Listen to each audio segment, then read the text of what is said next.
Querida familia, que el Señor bendiga. Bienvenidos a este tiempo de culto al Señor. Dice la palabra en 1 de Juan 1:5. Este es el mensaje que hemos oído de Él y os anunciamos. Dios es luz y no hay ninguna tinieblas en Él. También dice Santiago 1:17. Toda buena dádiva y todo don perfecto desciende de lo alto, del Padre de las luces, en el cual no hay mudanza ni sombra de variación.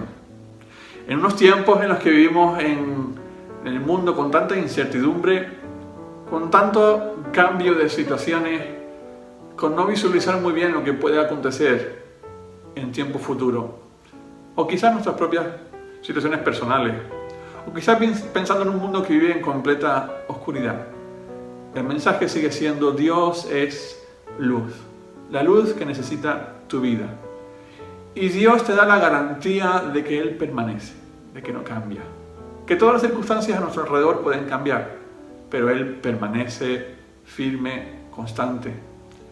No es alguien que te dice una cosa hoy y mañana te dice toda la contraria. Su palabra, su carácter es fiel.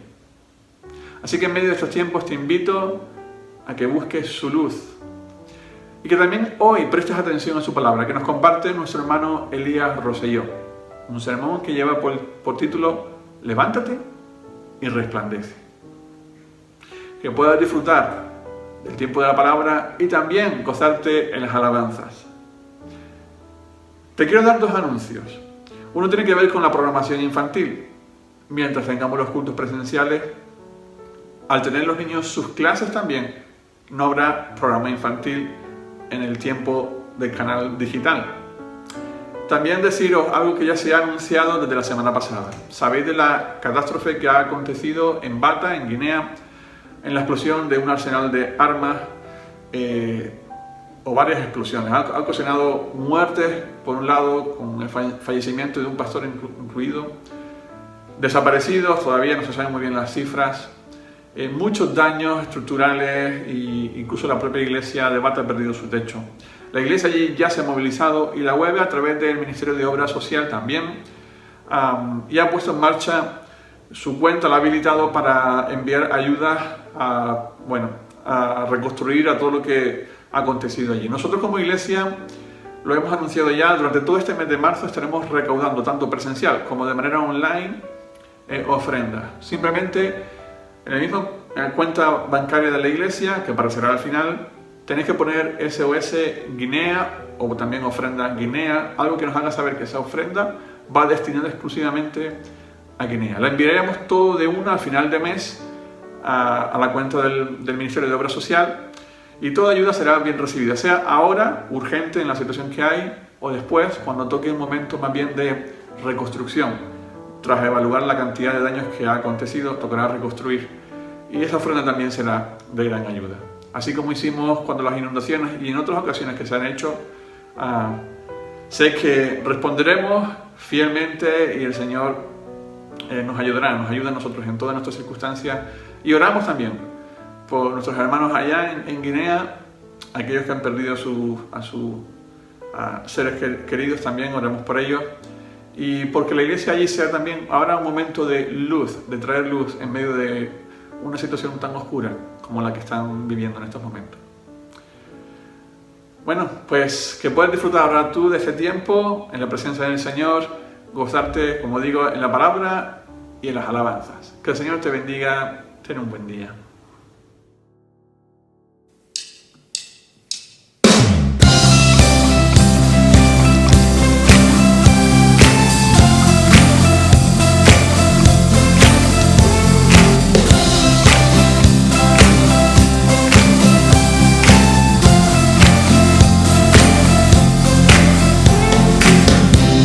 Pecado, las tinieblas, con su amor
Hola familia, como ya sabéis, ha ocurrido una explosión en un arsenal en la ciudad de Bata que ha ocasionado un gran número de muertos y desaparecidos y muchos daños materiales, incluyendo el techo del edificio de la iglesia bautista. Como iglesia vamos a estar levantando una ofrenda durante todo el mes de marzo para enviarla al Ministerio de Obra Social de la UEB y así poder ayudar a nuestros hermanos en esta zona de África. Si queréis participar, podéis hacer llegar vuestra ofrenda al número de cuenta de la iglesia, especificando en el apartado de concepto Ofrenda a Guinea. Y de manera presencial tenemos unos sobres especialmente designados para este fin. Pablo menciona en el libro de Hechos, se debe ayudar a los necesitados y recordar las palabras del Señor Jesús que dijo, más bienaventurado es dar que recibir.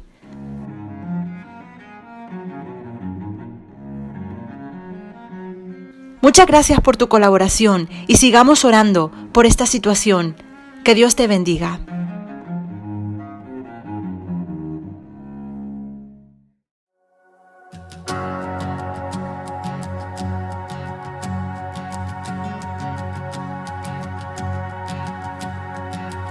¿Quién soy yo para que el gran rey me aceptase? Me encontró en mi perdición su amor por mí, oh, su amor por mí. Libre soy en él, libre en verdad, soy hijo de Dios, sí lo soy. Libre soy, él me rescató, su gracia en mí. Aun siendo yo pecador, murió por mí. Él murió por mí. Libre soy en él, libre en verdad, soy hijo de Dios, sí lo soy. En tu casa, Dios, sitio hay para mí, soy hijo de Dios, sí lo soy. Escogido, perdonado, yo soy quien dices que soy. Vas conmigo a mi lado, yo soy quien dices que soy. Escogido, perdonado, yo soy quien dices que soy. Vas conmigo a mi lado, yo soy quien dices que soy. Yo soy quien dices que soy. Libre soy en él, libre en verdad, soy hijo de Dios, sí lo soy. En tu casa, Dios, sitio hay para mí, soy hijo de Dios, sí lo soy. En tu casa, Dios, sitio hay para mí, soy hijo de Dios, sí lo soy.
Pues antes de nada, es una alegría tremenda el domingo pasado volver a vernos después de estos 2 meses, ¿no? 2 meses que hemos estado sin poder vernos físicamente. Y la verdad es que el hecho de que podamos vernos y podamos estar juntos yo creo que es insustituible, ¿no? Pero también, y esto hablo yo personalmente, pero estoy seguro de que todos estáis de acuerdo conmigo en lo que voy a decir, ¿no?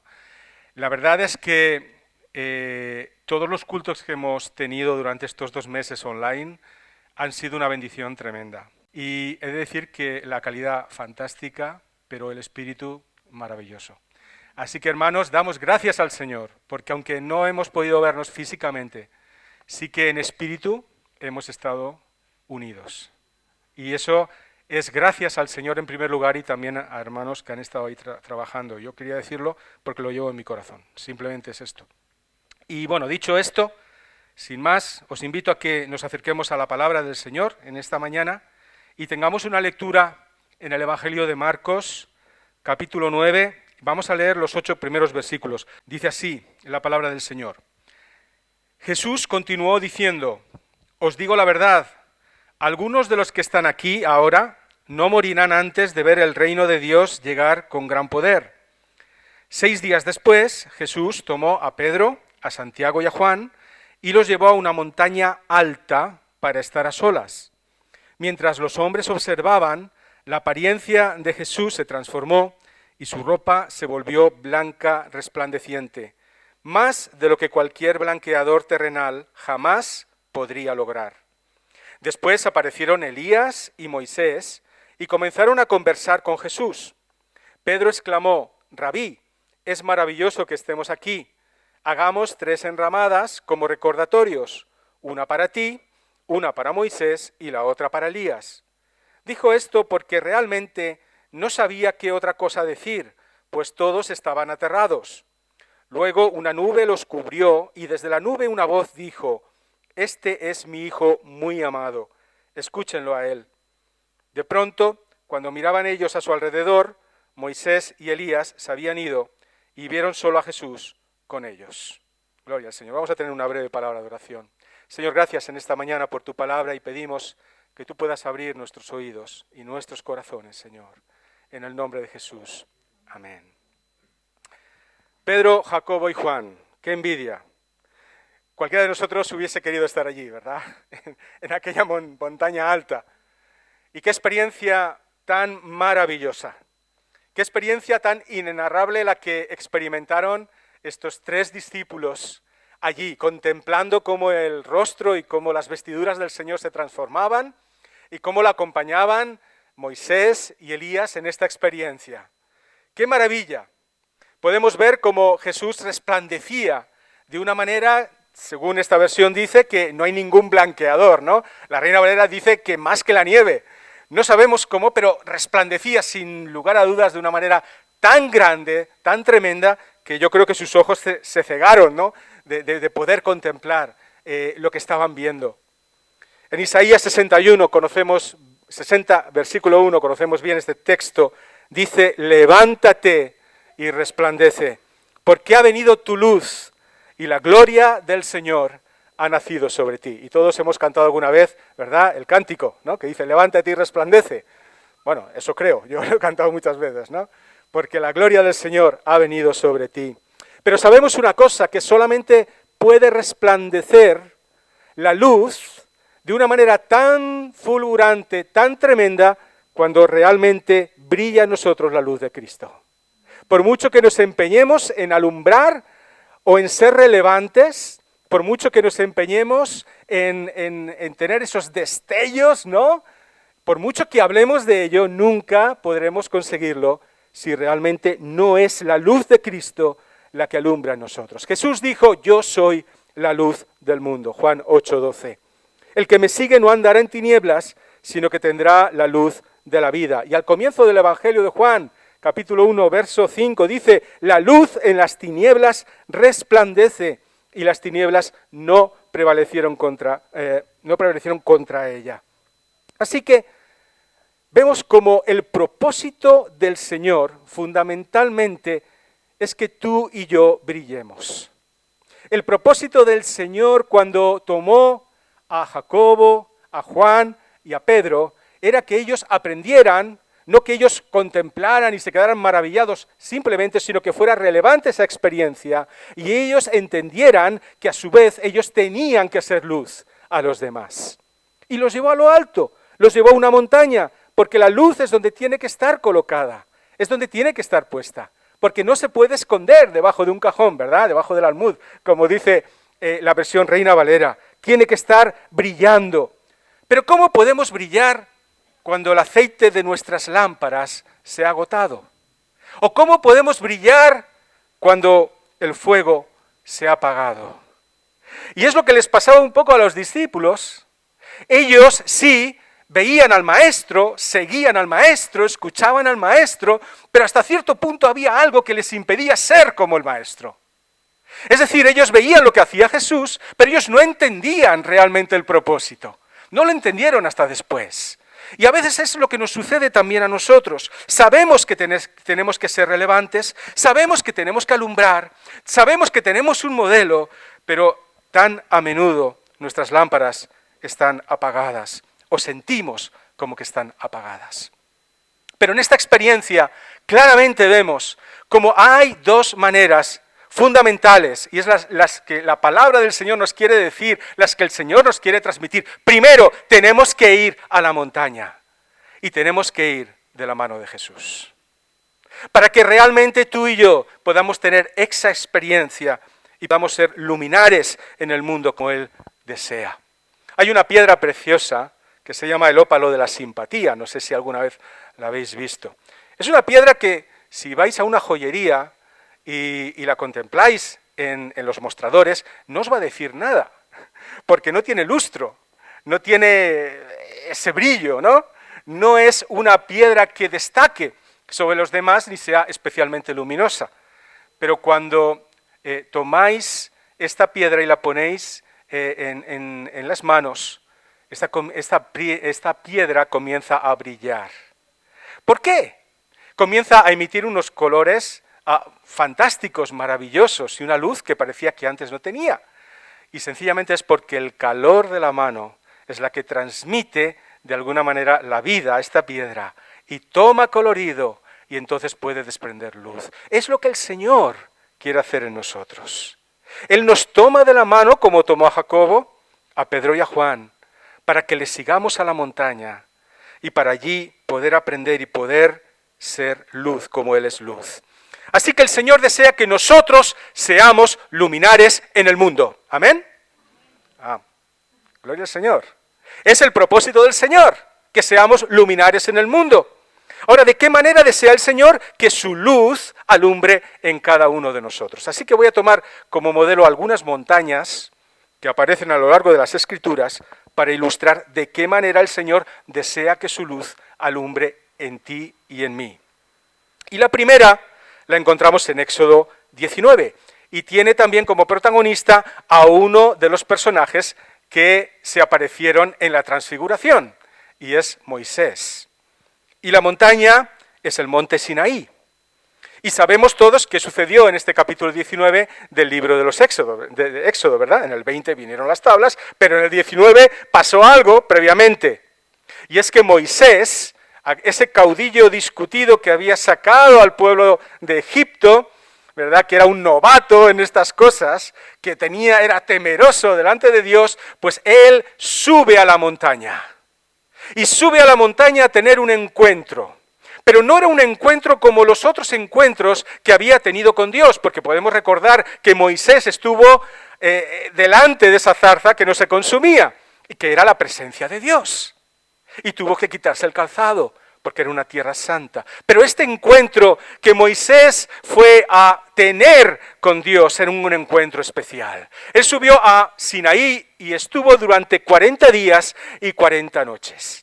En estos 40 días y 40 noches, él estuvo dialogando con Dios o escuchando a Dios. La Biblia no nos da muchos detalles, excepto que Dios escribió las tablas de la ley con su dedo y que Moisés descendió con las tablas de la ley. Pero sí que hay algo que dice la Escritura.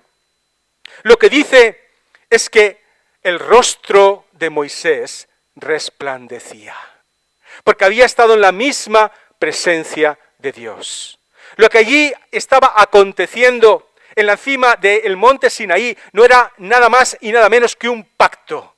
Era un desposorio entre Dios y su pueblo. A partir de ese momento el pueblo de Israel ya no iba a ser un pueblo como los demás pueblos. A partir de ese momento el pueblo de Israel iba a ser, como dice el verso 6 del capítulo 19, un reino de sacerdotes y de gente santa. Un pueblo especial. Y lo que tuvo lugar en aquella cima de la montaña fue la escenificación de ese desposorio, donde Dios como novio estaba acercándose y estaba abriendo sus brazos a ese pacto con su pueblo, con el pueblo de Israel. ¡Qué maravilla! Como dice 1 Pedro 2:9, tú y yo también hemos sido llamados a ser sacerdotes en el Señor. Mas vosotros sois linaje escogido, real sacerdocio, nación santa, pueblo adquirido por Dios, para que anunciéis las virtudes de aquel que nos llamó de las tinieblas a su luz admirable. Así que la primera forma, la primera manera en que Dios desea que tú y yo alumbremos con su luz y seamos relevantes es a través de la consagración. Porque un pueblo adquirido por Dios y un pueblo apartado por Dios y un pueblo de gente santa es un pueblo apartado para Él. No es un pueblo que está todos los días en las nubes o en la inopia, es un pueblo que pisa el suelo con sus pies, pero que sabe perfectamente en quién ha creído y a quién pertenece, y a quién está sirviendo y quién es su Padre. Un pueblo de gente santa es lo que hemos sido llamados por la gracia de Cristo, tú y yo. Y Él desea que en todo momento seamos capaces de alumbrar en este mundo como lo que somos, el pueblo consagrado de Él. No consagrados a nosotros mismos ni a nuestros caprichos, sino a Él. Moisés descendió con el rostro iluminado. Yo recuerdo cuando era pequeño, cuando mis padres se convirtieron y se entregaron al Señor, buena parte de la familia, por no decir toda, pero una buena parte de la familia les retiró la palabra. Es las cosas que pasaban entonces, ¿verdad? Os suenan un poquito, ¿no? Buena parte de la familia retiró la palabra y les cerró las puertas. De tal forma que mis padres, que no podían ir a ver a mis abuelos, no podían ir a tener contacto con ellos, porque habían abrazado el Evangelio, se habían hecho protestantes, ¿no? Curiosamente, un tío de mi padre era sacerdote y él tenía pues la plaza pues donde él era sacerdote era en una iglesia cerca de donde nosotros vivíamos, en el centro de Valencia, cerca del mercado central, ¿no?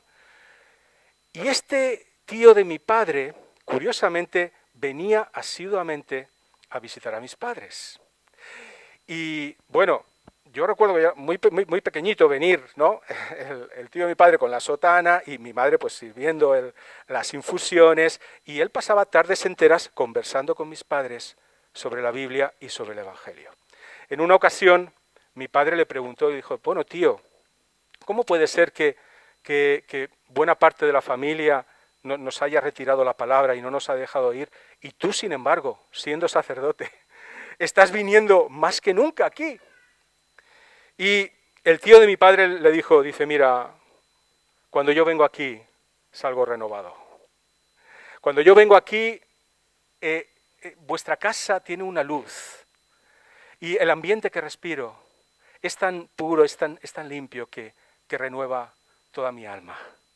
Así que no puedo dejar de venir aquí. Y hermanos, esto es un testimonio, sencillamente porque cuando estamos y pasamos tiempo en el secreto del Señor, en la presencia del Señor, en el Sinaí, cara a cara con el Señor. Moisés no era consciente de que su rostro estaba iluminado. Moisés no era consciente de que su rostro irradiaba, pero los demás no podían acercarse ni mirarle. No podían estar porque él había estado en el secreto del Señor, en la presencia del Señor. Ser relevantes para el Señor en la consagración. Hay otro monte también hay otro protagonista del el monte de la transfiguración, y este es Elías. Y podemos encontrar el relato en el primer libro de Reyes, capítulo 18. No lo voy a leer porque es muy extenso, pero lo conocemos de sobra. Sabemos lo que allí sucedió, ¿o no es verdad? En el monte Carmelo. En aquel monte sucedió algo maravilloso. Allí hubo un enfrentamiento totalmente desigual, ¿no? 450 profetas de Baal, más 400 de Asera, que comían de la mesa de Jezabel, 850. Y del otro lado, uno solo. ¿Quién era? Elías. Ahí estaba del otro lado Elías. Y él subió a la montaña, subió también al monte Carmelo. Y subió confiado. Y subió además con un mensaje claro, que si podemos leerlo detenidamente, lo veremos. Hoy sabréis que Yahvé es el Dios de Israel. Hoy seréis conscientes de que no hay otro Dios, sino solamente Yahvé el Señor. Un mensaje de proclamación, que es como el Señor desea que tú y yo alumbremos en la proclamación. Así que Él se puso delante de ellos y los profetas de Baal, podemos leerlo, pues ellos estuvieron durante todo el día clamando a su Dios. Incluso se arañaban y se herían, ¿no?, su carne y sangraban y vociferaban porque estaban, pero nada sucedía. Pero en la hora del sacrificio de la tarde, Elías mandó que cortaran aquel buey, que lo trocearan en el altar que había preparado con esas 12 piedras representando las 12 tribus de Israel, que lo llenaran 3 veces con agua y todo alrededor, la zanja se llenó también de agua y clamó al Señor. Él delante de todos clamó y dio testimonio de que Yahvé, el Señor, es Dios. Y cayó fuego del cielo y consumió el altar, el holocausto y todo el agua que había alrededor. Gloria a su nombre. En aquella montaña, Elías fue testigo. Romanos 10:14 dice, ¿cómo invocarán aquel en el cual no han creído? ¿Y cómo creerán en aquel de que no han oído? ¿Y cómo oirán sin haber quien les predique? La verdad, hermanos, es que el ser testigos no se hace a través de campañas de marketing, no se hace a través de grandes campañas con grandes estrategias que, gloria al Señor, se alcanzan a personas, sino fundamentalmente es a través del poder del Espíritu Santo, obrando en vidas relevantes, en vidas dispuestas, en vidas que suben a la montaña y que están dispuestos a dar testimonio del Señor. Y sabes, suceden cosas maravillosas cuando realmente estamos dispuestos, cuando subimos a la montaña. Yo he escuchado historias, hermanos, en los campos de misión que son increíbles. Recuerdo en una ocasión nuestra hermana María Luisa Hidalgo, no sé si la conocéis, ella fue misionera, bueno, vosotros sí que la conocéis, misionera en el Yemen, ¿no?, por muchos años, fue como enfermera a principios de la década de los 60, creo, más o menos. Ella me contó una historia que me dejó asombrado, ¿no?, que le había pasado a ella cuando estaba en el Yemen. Bueno, si alguno la conocéis, sabéis que ella no es muy dada a todas estas cosas, pero es una experiencia que ella vivió en ese campo de misión. Estaban en una aldea y estaban pues un equipo de misioneros y ella estaba colaborando con ellos como enfermera y estaban también ministrándoles la palabra y cuando ellos estaban allí en aquella aldea en el Yemen, pues una tribu que era una tribu bastante sanguinaria había prometido darles muerte al equipo de misioneros. Así que se acercaron allí donde ellos estaban con la finalidad de asesinarlos, de matarlos. Cuando llegaron allí, todo el equipo de misioneros que estaban allí y vieron en qué plan venían estos guerreros de la otra tribu, entonces salieron corriendo. Ella dice que salió corriendo, que iba junto con otra chica, otra hermana, otra misionera, que iban corriendo y dice, no sabía dónde iba. Yo simplemente huía, corría, no sabía hacia dónde, porque venían detrás de nosotros y ya estaban matando a algunos de los misioneros. Así que corriendo desesperada, podían escuchar cómo los guerreros iban detrás de ellas. y en un momento determinado, ya sin esperanza de lo que les pasaba, pues tomó a esta otra misionera, jovencitas como ellas eran, y dijo, mira, vamos a morir, arrodillémonos y oremos al Señor por última vez. Así que se arrodillaron allí y comenzaron a orar al Señor, convencidas de que iba a ser la última oración. Pero era la manera en que ellas querían ir a la presencia del Señor. Cuando dice que estaba todo el tiempo con los ojos cerrados, pero sintió y notó como a su lado, a su derecha y a su izquierda, pasaban, iban corriendo. Dice que no estaban entre la maleza, estaban en campo abierto, pasaban a su lado y no las tocaron. Dice, yo no sé qué pasó, no sé si es que el Señor cegó sus ojos. Dice, pero fue un milagro. Hermanos, estas cosas suceden cuando subimos al Monte Carmelo. Estas cosas suceden cuando realmente decimos, el Señor es el Señor. Y no nos importa lo que los demás piensen de nosotros o digan de nosotros, sino que somos testigos del Señor en todo momento, porque queremos que su luz alumbre a través de nosotros. Y sabemos que lo que nosotros tenemos que hacer es testigos, que el Señor se encargará de las demás cosas, que Él tiene cuidado. Pero lo que Él busca es recipientes como el tuyo y como el mío, donde alumbrar, donde poner su luz y donde ser testigos. Hay un tercer monte, un monte maravilloso que encontramos en el Evangelio de Mateo, capítulos del 5 al 7. Me encanta este monte. Me encanta este monte porque en él se pronunció la más grande predicación que nunca se ha proclamado. Es el Sermón de la Montaña. No sabemos el nombre de aquella montaña. Yo recuerdo cuando estuve en Israel, nos llevaron, bueno, aquí puede ser donde el Señor estuvo, aquí, pero realmente no sabemos cuál era. Pero sí que dice en el versículo 1 del capítulo 5 de Mateo, que Jesús, viendo la multitud, subió al monte, por lo tanto era un monte, y sentándose, vinieron a él sus discípulos. Ahora, qué dulce sinfonía salió de los labios de nuestro Señor, del Maestro. Las bienaventuranzas, la paz, el perdón, el amor, ¿no? El amar a los enemigos, la oración, nos enseñó a orar.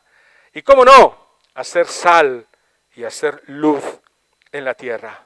El versículo 14, él dijo, vosotros sois la luz del mundo. Tú y yo, gloria a Él. Vosotros, nosotros, sois la luz del mundo. Y una ciudad asentada sobre un monte no se puede esconder. Así que el Señor lo que quiere enseñarnos cuando nos lleva a esta montaña es los principios, la luz de la ética de su reino.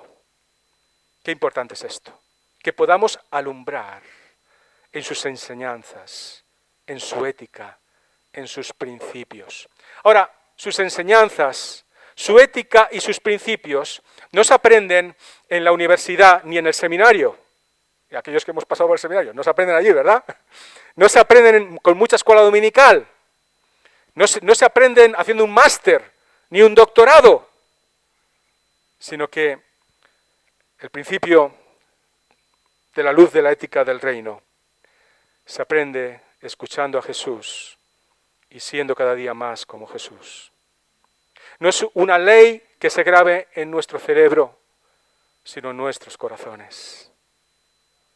Es la manera que Él tiene de hacer las cosas, transformando nuestros corazones, transformando nuestras mentes, nuestra manera de pensar, nuestras categorías, nuestros paradigmas. Qué difícil es esto, ¿eh? Toda la vida luchando con nuestra manera de pensar, con nuestra manera de ser, ¿no? Que si nos pisan un pie enseguida, ¡uy!, nos sale para devolver una patada, ¿no? De una manera instintiva y yo quiero ser como el Señor, pero ¿a que sí? Estamos luchando, ¿verdad? El amor hacia los enemigos, cuando te den una mejilla de la otra, ¿no? Y tantas cosas. Qué complicado es para nosotros, pero qué sencillo es cuando tomamos de la mano a Jesús, o dejamos que Él nos tome de nuestra mano y nos lleva a la montaña y podemos contemplarle a Él. Porque no hay mejor aprendizaje que viendo el modelo, que viendo al maestro. Es como mejor se aprende, ¿verdad? No leyendo 1000 libros, sino observando al Señor, contemplándole a Él. Pero dejémosle que Él nos enseñe esta ética del reino. Él nos ha dado su palabra que guía nuestro caminar. Él nos ha dado sus promesas que nos dan ánimo cuando estamos decaídos, cuando estamos y nos sentimos abatidos y abandonados. Su luz brilla en medio de las situaciones más desastrosas que podamos imaginar y también en nuestras vidas. Cuando nuestras vidas parece que van definitivamente al caos, es cuando su luz brilla. Su luz brilla en los corazones rotos, desorientados. ¡Qué maravilla! Cuando las palabras del Sermón del Monte cobran vida en tu vida y en mi vida. Y cuando cobran vida en aquellos que están a nuestro alrededor, vemos cosas maravillosas, como decía antes. Vemos cómo se transforma todo. Gloria a su nombre. Alumbrar con la ética del reino. Pero no todas las montañas, disculpadme, no todas las montañas son como aquella montaña del Sermón del Monte. También hay otra montaña donde el Señor nos quiere llevar y no nos gusta que nos lleve. Porque no es una montaña donde escuchamos palabras dulces, sino que es una montaña llena de amargura, de dolor y de sufrimiento. Y no es otra que el Gólgota. Pero es necesario que tú y yo subamos con Jesús también a esta montaña. Pablo dijo en Gálatas 2:20, conocemos bien, con Cristo estoy juntamente crucificado. Así que Pablo subió a esa montaña. Con Cristo estoy juntamente crucificado y ya no vivo yo, mas vive Cristo en mí. Y lo que vivo en la carne, lo vivo en la fe del Hijo de Dios, el cual se entregó y me amó y se dio a sí mismo por mí. Gloria a su nombre. Pablo subió allí al Gólgota, que traducido es, como dice Marcos 15:22, la calavera, lugar de muerte, lugar de sacrificio, lugar de dolor, lugar de entrega. Y en aquel lugar de muerte, de sacrificio y de dolor, nadie fue capaz de acompañar al Señor. Él invitó a todos, pero todos le abandonaron. Todos le dieron la espalda, Pedro le negó, sus discípulos no quisieron ir con él, no quisieron acompañarle a esta montaña. Tú y yo tampoco nos gusta muchas veces acompañar al Señor a esta montaña. No nos gusta ser crucificados junto al Señor en la cruz. Pero es preciso para que tú y yo podamos ser relevantes y podamos alumbrar a los demás, que muramos en aquella cruz a nuestra vieja naturaleza, para que la luz de Cristo brille con su gracia y los demás puedan contemplarle a Él a través de nosotros. Se hizo de noche aquel día. La oscuridad parecía dominar el ambiente y el contexto y la escena. Pero allí, en aquel madero, en medio de todo el sufrimiento, el dolor y la oscuridad, cargando con todos nuestros pecados, los tuyos y los míos, estaba la luz del mundo. Y estaba alumbrando más fuerte que nunca. Estaba alumbrando de tal manera que alcanzó a toda la humanidad en todas las edades, porque su gracia no hace excepción absolutamente de nadie, sino que alcanza absolutamente a todos aquellos que desean aceptarle y recibirla. Gloria a su nombre. La luz brillaba, aunque en ese momento nadie la quería ver. Pero es necesario que tú y yo estemos dispuestos a ir con nuestras miserias a los pies de la cruz y dejarlas ahí. Esta mañana estaba leyendo un artículo en un diario, en el Confidencial. No sé si alguno de vosotros lo ha leído, pero yo os invito a que podáis buscarlo y leerlo. Está en la edición de hoy. Y el título me ha llamado la atención. Ponía, ¿puede el demonio redimirse? El loco del Kalashnikov de sacrificar niños a predicar en el gueto de Monrovia. Me ha llamado la atención. No conocía la historia. Habla de un exgeneral, Joshua Milton Blahyi. Nunca había oído hablar de él. Os invito a que podáis leer el artículo. Tremendo. Al principio, entre los años 1990, 1995, 96, que duró la guerra en Liberia, este hombre era terrible. Le llamaban como un demonio. Él peleaba desnudo. Iba con un Kalashnikov en su mano. No voy a entrar mucho en detalles, son un poco escabrosos algunos de ellos.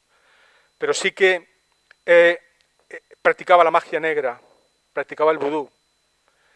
Él confesó haber matado a más de 20.000 personas, un 10% de todos los que murieron en la guerra de Liberia. Y nunca jamás le hirieron con una bala. Y él atribuía todo esto al diablo. Así que imaginaros, le encantaba matar a los niños, descuartizarlos. Y dice, voy a leer literalmente lo que dice el artículo, dice, de acuerdo a sus costumbres y las de su tribu, antes de cada batalla conseguía a un menor para su ofrenda. La última fue una niña de 3 años. Salió a la calle y ejecutó el sacrificio. Por aquel entonces, Blahyi tenía 24 años y llevaba 6 cometiendo crímenes en las avenidas de Monrovia.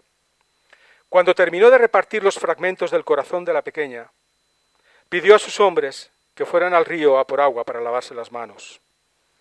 En ese momento, según ha contado en el pasado, dice el periodista, en un relato difícil de creer, que tú y yo sí que creemos, tuvo una aparición que brillaba más que el sol y le habló en su dialecto.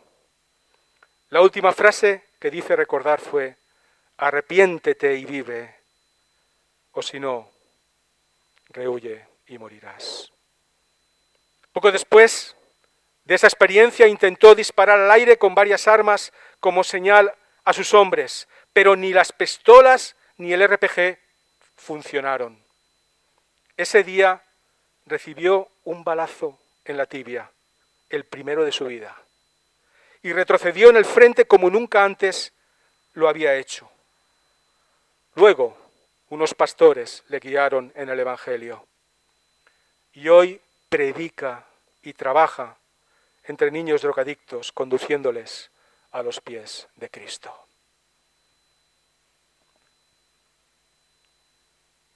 Menudo personaje, ¿no? Un diablo totalmente.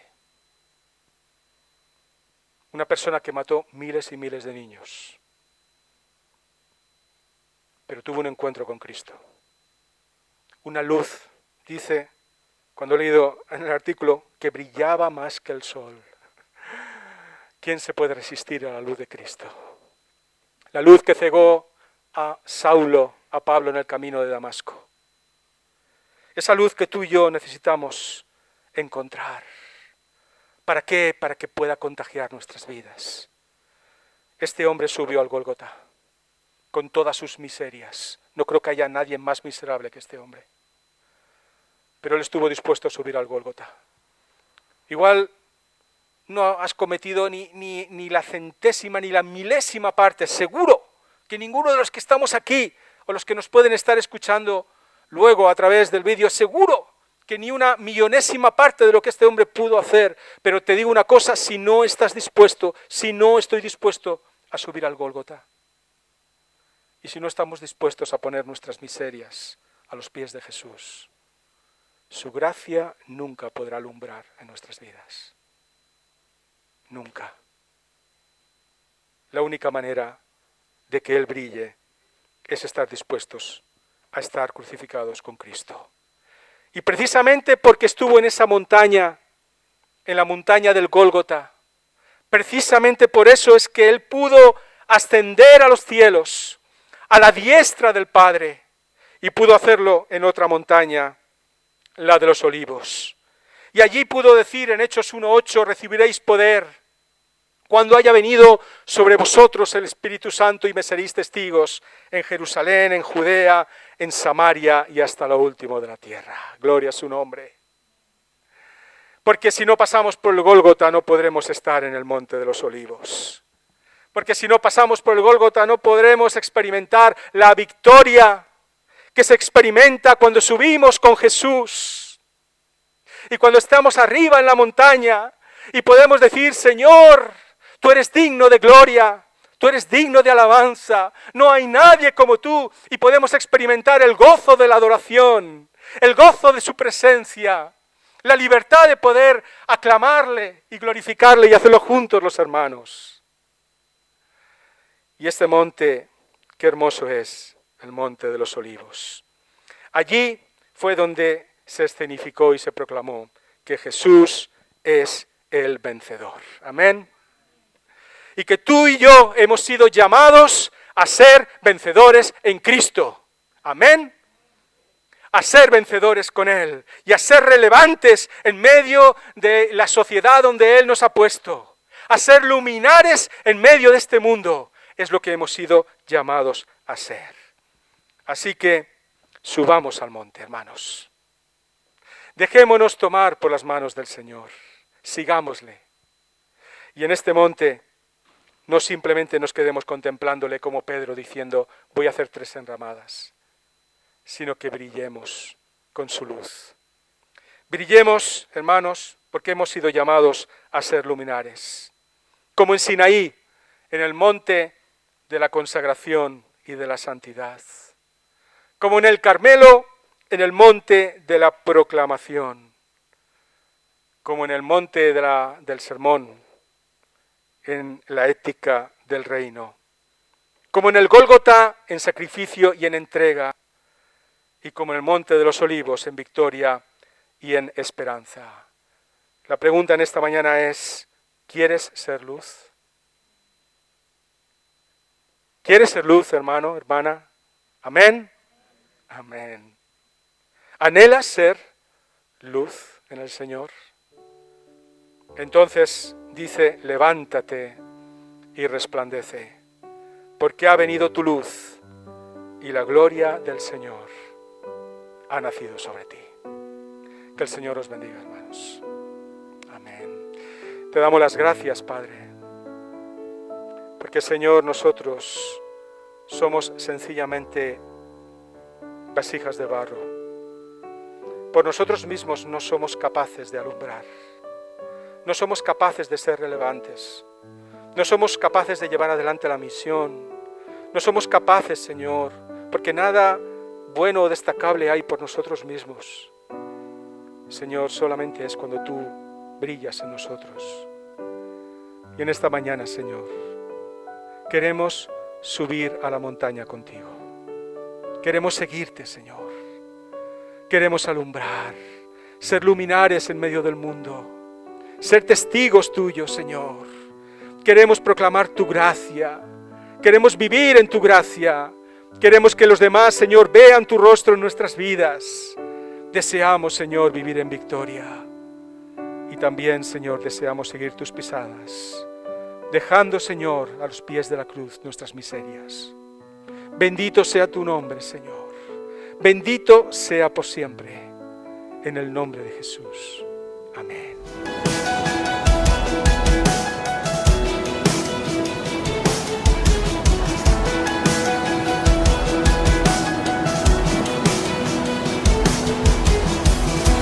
Hay secretos que guardar y temores que enfrentar.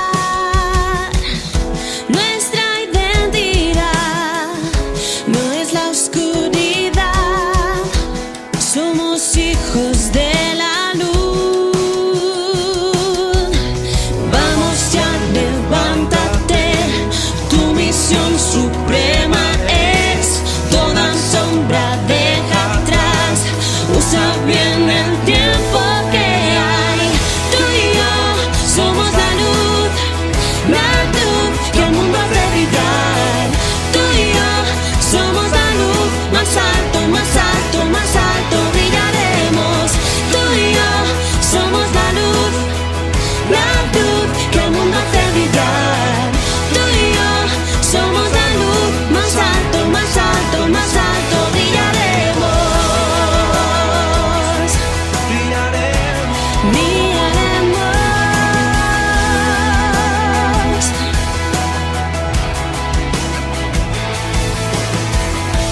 Es el tiempo de anunciar el Evangelio de la paz, que vida y libertad y amor sin igual en el nombre de Jesús. Tú y yo somos la luz, nada